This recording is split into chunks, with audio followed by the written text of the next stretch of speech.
আয় জয়। হ্যাঁ, এদিকে আয়, কথা আছে।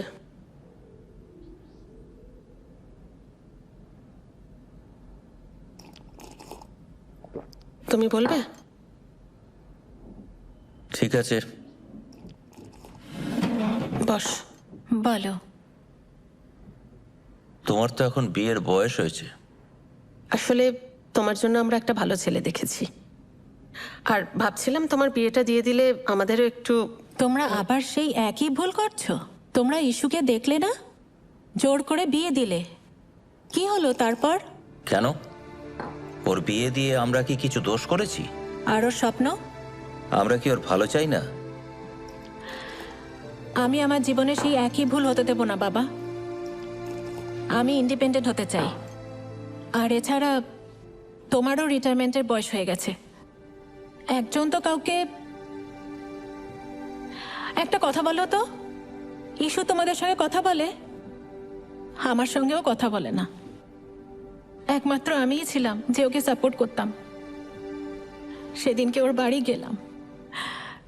কি ব্যাপার সেটা তো তুই বলবি। ফোন করলে ফোন ধরিস না, আমাদের কারোর সঙ্গে কথাও বলিস না। আমার সাথে তো দূর, বাবা মায়ের সাথেও তুই কোনো কন্ট্যাক্ট রাখিসনি। ব্যস্ত আছি, নিজের সংসারের এত কাজ। বাবার এত বড় একটা স্ট্রোক হয়ে গেল, আর একটা খবর নেওয়ারও প্রয়োজন মনে করলি না? কেন, শুভ্র গেছিল তো, আর ওর কাছ থেকে আমি সব খবরই পেয়েছি। তাছাড়া এখন তো ভালোই আছে। শুভ্র হচ্ছে বাবার জামাই, আর তুই মেয়ে। ইস্যু দেখ জয়ী, মেয়ের থেকে বেশি তো শুভ্রর ওপরেই বিশ্বাস করেছিল বাবা, তাই শুভ্রই গেছে। আমি জানি তোর মনে অনেক জমা অভিমান আছে, কিন্তু কিন্তু তাই বলে তুই একবার আমাদের কারোর সঙ্গে যোগাযোগ করবি না? কথা তো বলিস না, তাই বলে ফোনটাও ধরবি না?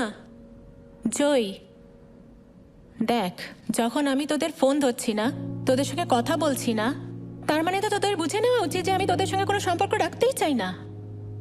আর কোনোদিন আমাকে কোনো ফোন করিস না, আমি ফোন ধরবো না, প্লিজ। এটা আমার অনুরোধ।